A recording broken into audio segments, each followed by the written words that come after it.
E aí, pessoal, belezinha? Professor Sidgley Oliveira na área e vamos para mais uma aula de língua portuguesa.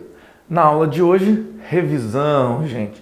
Por que uma revisão? A gente viu assuntos muito pesados no decorrer dessas 3 semanas aí e a gente precisa que esses assuntos estejam afiadíssimos, estejam na ponta na língua de vocês, beleza?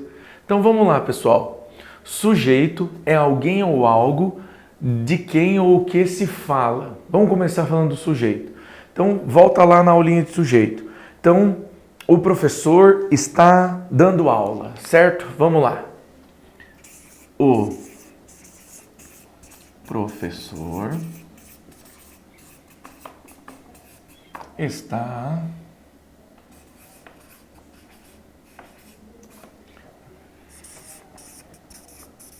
dando aula. Vejam, esse está, ignora aqui, e esse dando, certo? Eles são um verbo. Quem está dando aula? Tenho que perguntar para o meu verbo, né? Então vamos lá. Quem está dando aula?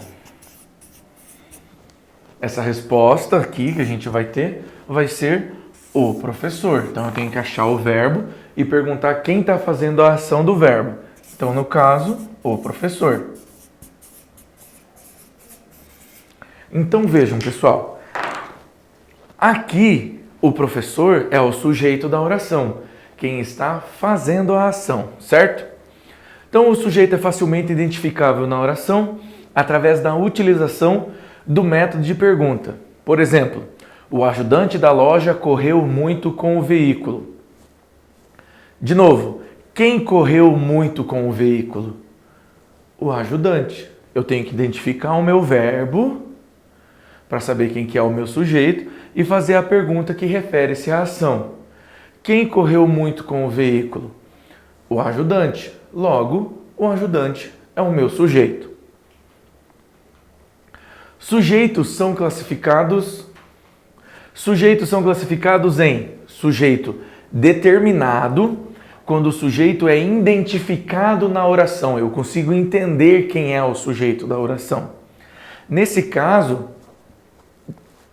o sujeito pode ser simples, composto ou oculto, né? Sujeito indeterminado, quando o sujeito não é identificado na oração.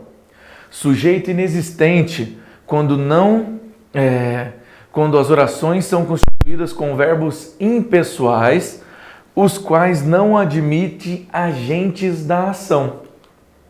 E os sujeitos são classificados em simples, sujeito determinado é classificado em simples, quando nós temos apenas um núcleo, ou seja, um termo principal. Então, qual que é o exemplo que nós temos? O empregado da casa vendeu seu carro. Núcleo, o empregado. Sujeito simples. Eles estão sempre omitindo a verdade. Quem está sempre omitindo a verdade? Eles. Sujeito simples. A folha caiu. O que caiu? Folha. Então, só um núcleo, sujeito simples. Sujeito composto. Sujeito composto é aquele formado por 2 ou mais núcleos. Ana Maria e Joaquim terminaram o namoro. Vejam que os dois fizeram a ação juntos. Não foi Ana Maria que terminou com Joaquim e nem Joaquim que terminou com Ana Maria. Ana Maria e Joaquim terminaram o namoro. Quem terminou o namoro? Ana Maria e Joaquim. Então, eles são o núcleo do meu sujeito. Como eu tenho 2 agentes, sujeito composto. Eu, você e nosso cão estamos perdidos mais uma vez. Olha lá. Eu, você e nosso cão estamos perdidos mais uma vez. Quem está perdido mais uma vez? Eu, você e o cão. Logo, composto, porque eu tenho 3 núcleos. Como eu tenho 3 núcleos, sujeito composto. Livros e cinema são o meu passatempo preferido. Livros e cinema são o meu passatempo preferido. Logo, tenho 2 núcleos, Quais são meus passatempos favoritos, preferidos? Livros e cinemas. Então, 2 núcleos, sujeito composto. O sujeito oculto, também chamado de elíptico ou desinicial ou implícito, é aquele que não está declarado na oração. Apesar disso, se classificado como determinado, pode ser identificado pelo contexto e pela conjugação verbal presente na oração. Então a partir do final do meu verbo, eu consigo dizer quem é o sujeito. Vamos ver então? Sujeito oculto. No trajeto para casa, passei pelo parque da cidade. Então eu vou conjugar o verbo passei. Eu passei, tu passastes, ele passou, nós passamos, vós passais, eles passaram. Como está no passado, no trajeto para casa passei. Quem que concorda com ele? Eu. Esse é o pronome que concorda na conjugação. Então eu sei que o pronome pessoal do caso reto, eu, faz o oculto aqui. Belezinha? Podemos identificar a primeira pessoa do singular, eu, logo no trajeto para casa, eu passei pelo parque da cidade. Gostamos de pular carnaval. Gostamos? Nós gostamos. Se eu fizer a conjugação, nós gostamos. Eu gosto, tu gostas, eles gostam, nós gostamos de pular futebol. Mesma coisa. Pela conjugação verbal, identificamos o sujeito oculto. Nós gostamos de pular carnaval. O sujeito indeterminado é aquele que não podemos identificar o agente da ação, nem pelo contexto, nem pela terminação verbal. Ou seja, esse aqui não tem como a gente achar. A despeito do sujeito ser, através do sujeito ser um termo essencial na oração, o sujeito inexistente pode se manifestar pelo desconhecimento ou desinteresse do agente em executar uma ação. Além disso, também acontece quando o verbo não se refere a uma pessoa determinada. Então, temos 3 maneiras de identificar o sujeito indeterminado. Com o verbo na terceira pessoa do plural, que não se refere a nenhum substantivo citado anteriormente na oração. Se não foi citado anteriormente, não tem como eu entender, certo? Disseram que ele foi eleito.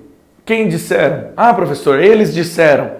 Então ele é oculto. Não, ele vai ser indeterminado, porque quem são eles? Eu não tenho como dizer, porque não foi citado anteriormente. Capturaram o fugitivo. Quem capturou o fugitivo? Quem capturou o fugitivo? Eles.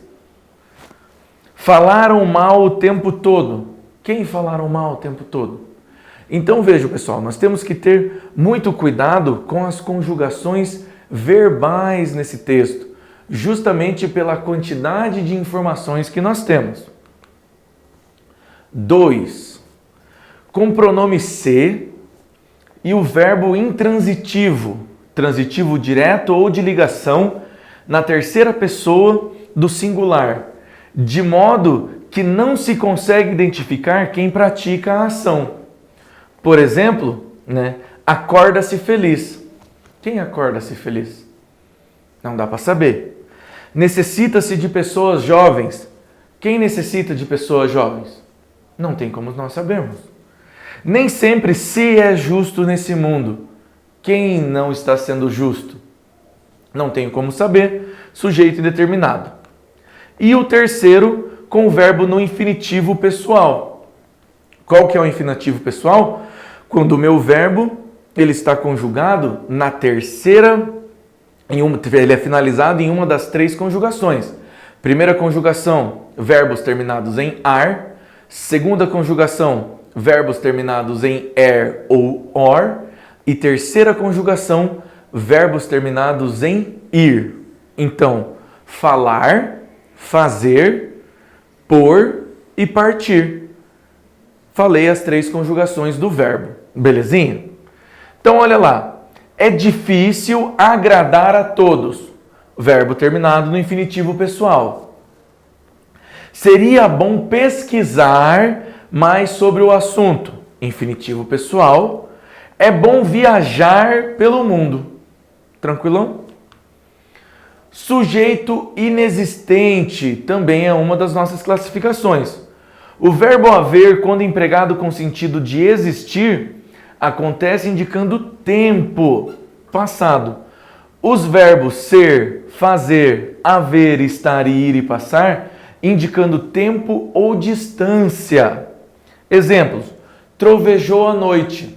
Trovejou, quem trovejou? O trovão? O céu? A nuvem? Não tem como a gente saber, por isso que é inexistente. Há boas palestras no congresso. Esse "a", ele é do verbo haver, quando empregado no sentido de existir. Então, sujeito inexistente. E está na hora do intervalo. Esse está na hora do intervalo, né? Veja, a gente não consegue colocar indicando um tempo, ó. Está na hora do intervalo. Quem está na hora. Veja que não tem lógica. Por isso que a gente não consegue marcar. Então, né? E o núcleo do sujeito, que nós não podemos esquecer, né? O núcleo do sujeito representa o termo mais importante. Quando o sujeito é seguido de artigos, por exemplo, o núcleo é apenas o substantivo que vem depois dele. Assim, embora o artigo e o substantivo sejam o sujeito, o seu núcleo é aquilo que semanticamente tem mais importância. Então, olha lá. As meninas cantaram lindamente. Quem cantou lindamente? As meninas. Então, as meninas é o sujeito da oração. Mas o núcleo do sujeito, a parte mais importante, vai ser somente meninas. Os avós, os pais e seus filhos viriam na quinta. Sujeito, os avós, os pais e seus filhos, todos os termos. Os artigos e conjunção, seus, pronome possessivo, filhos, substantivo. Então vai ficar só avós, pais e filhos. Eles vão ser o núcleo do sujeito. Beleza então, pessoal? Muito obrigado e até a próxima.